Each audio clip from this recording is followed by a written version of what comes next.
Into your homes on 17th January to give an account of our COVID-19 situation, a situation which, per available data at the time, was not good. To this end, I appeal to you, my fellow Ghanaians, to help contain the spread of the virus by respecting the protocols government had put in place. The hope was that we would begin to see an improvement in our case count as a result. 2 weeks on from that address, the situation is even worse. As of Friday, 29th January, 64 more people have sadly died over the last 2 weeks, bringing the total number of confirmed deaths to 416. Our hospitalization rates are increasing, with the number of critically ill and severely ill persons now at 172.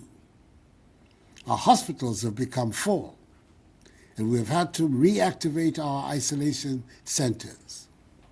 Our average daily rates of infection now stand at 700, compared to 200 2 weeks ago. The total number of active cases has more than doubled, from a little over 1,900 2 weeks ago to 5,358 currently. When I delivered update number 22, 13 out of the 16 regions had recorded active cases. Today, all 16 regions have active cases.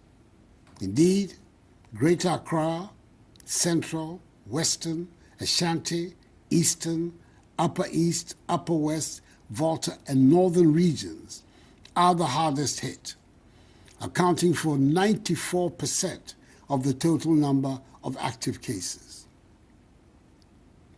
In effect, fellow Ghanaians, we have a lot of work to do in coming to grips with the disease.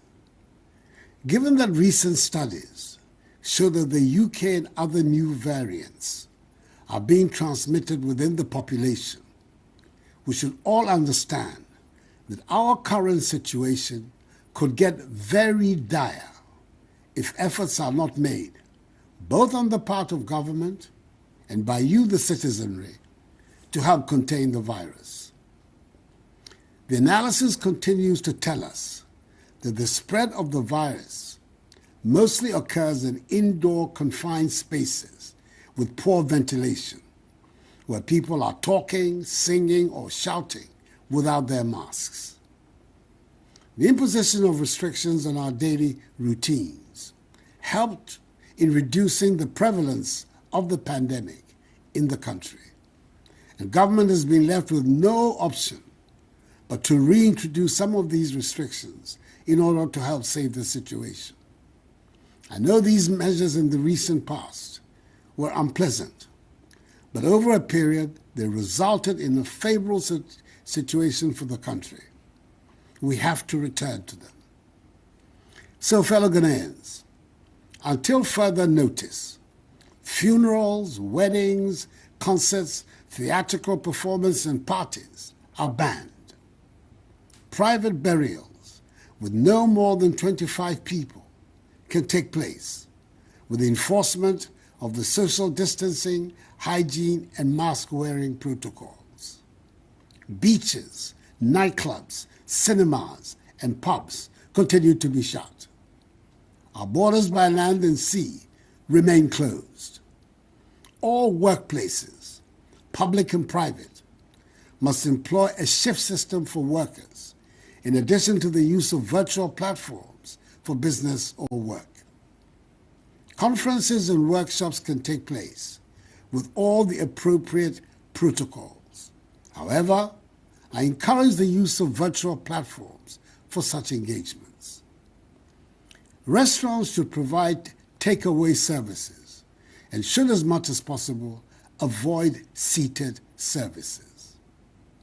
The National Sports Authority and the Ghana Football Association should ensure compliance with the 25% capacity rule in our stadia, with spectators respecting the social distancing rule and wearing of masks.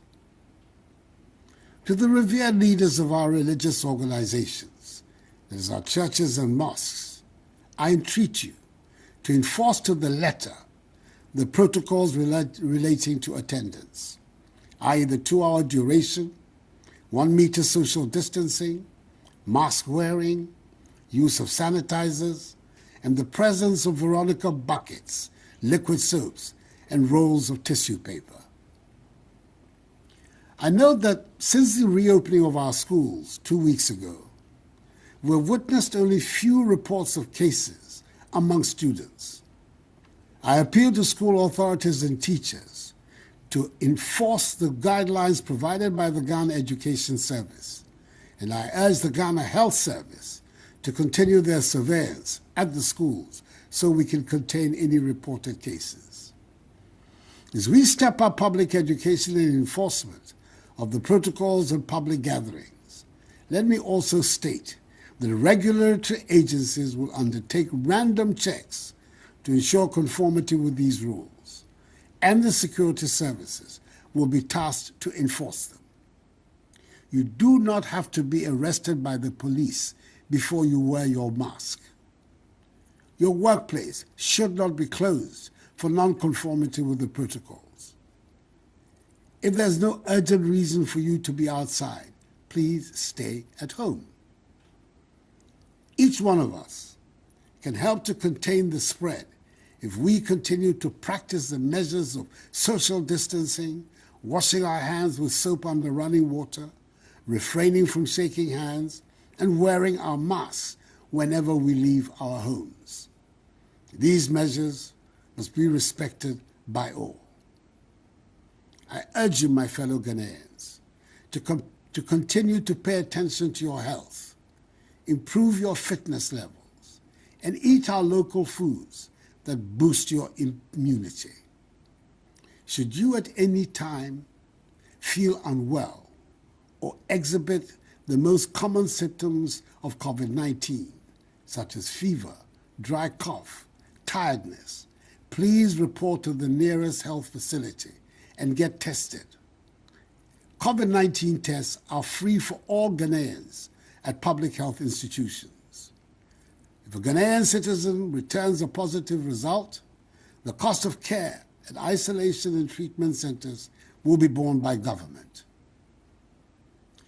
At the 58th Summit of the Authority of ECOWAS Heads of State and Government, held virtually, it was agreed that the cost of the COVID test for inbound ECOWAS nationals be pegged at $50 United States at the Kotoka International Airport. The cost of the test for non-ECOWAS nationals still remains $150 United States. ECOWAS nationals and travelers who test positive will bear the cost of the mandatory isolation and treatment. Ghanaian nationals, however, who test positive upon their arrival into the country will have their isolation and treatment costs borne by the state. Fellow Ghanaians, in update number 21, I indicated that Ghana is set to procure her first consignment of the COVID-19 vaccines within the first half of this year.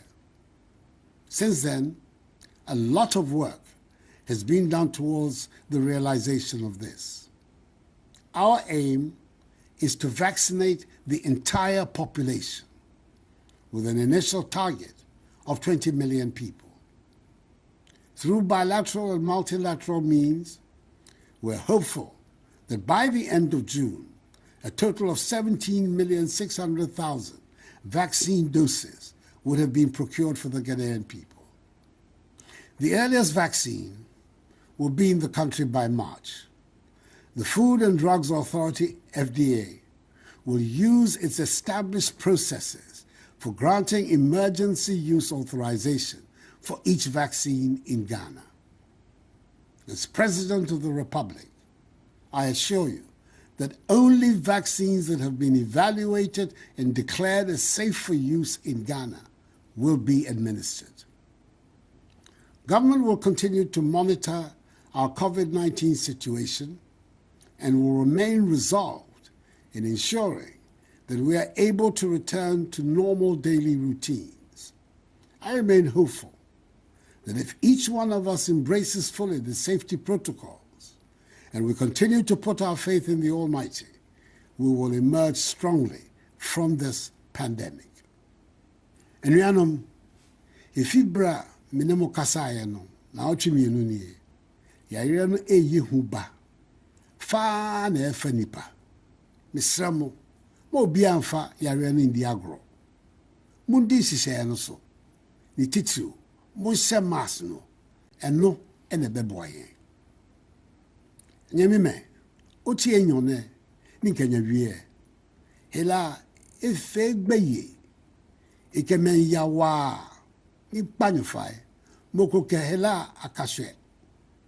Nye yamlano ni titiri masu no bab wawo. My faith in God tells me that this too shall pass, for the battle is the Lord's.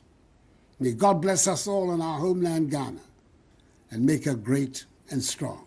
I thank you for your attention, and good night.